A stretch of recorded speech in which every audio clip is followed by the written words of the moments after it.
ताजा हालात न्यूजमधून आपल्या सर्वांचे स्वागत आहे। आपण पाहत आहात ताजा हालात न्यूज। हिंगोली लोकसभा क्षेत्रातील हिंगोली तालुका राष्ट्रवादी काँग्रेस पार्टी आढावा बैठक संपन्न। राष्ट्रवादी काँग्रेस पार्टी हिंगोलीची आढावा बैठक हिंगोली शहरातील कैलासवासी शिवाजीराव देशमुख सभागृहात आयोजित करण्यात आली होती। या बैठकीला प्रमुख उपस्थिती म्हणून राष्ट्रवादी काँग्रेस पार्टीचे हिंगोली जिल्हाध्यक्ष बी बांगर, हिंगोली विधानसभेचे नेते प्रकाशराव थोरात, नगरपरिषद नगरपंचायत कर्मचारी संघटना सेलचे राज्य प्रमुख विश्वनाथ घुगे हे उपस्थित होते।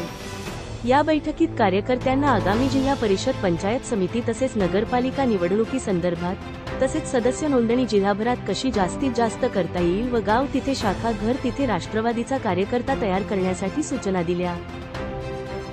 तसेच या बैठकीमध्ये हिंगोली तालुक्यातील सर्व पदाधिकाऱ्यांची निवड करण्यात आली। या बैठकीला राष्ट्रवादी काँग्रेसच्या सर्व आघाडीचे राज्य पदाधिकारी व फ्रंटल सेलचे जिल्हाध्यक्ष पदाधिकाऱ्यांनी व कार्यकर्त्यांनी मोठ्या संख्येने उपस्थित होते।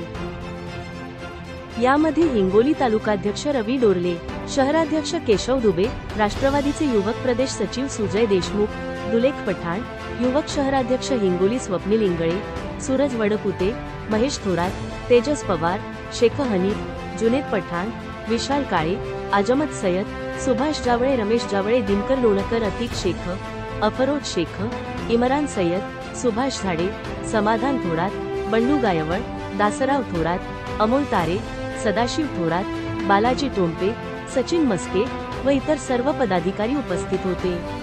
कार्यक्रमाचे आयोजन कृषी उत्पन्न बाजार समिती संचालक हिंगोली व तालुका अध्यक्ष हिंगोली रवी डोरले यांनी केले। ताजा हालात न्यूज नांदेड।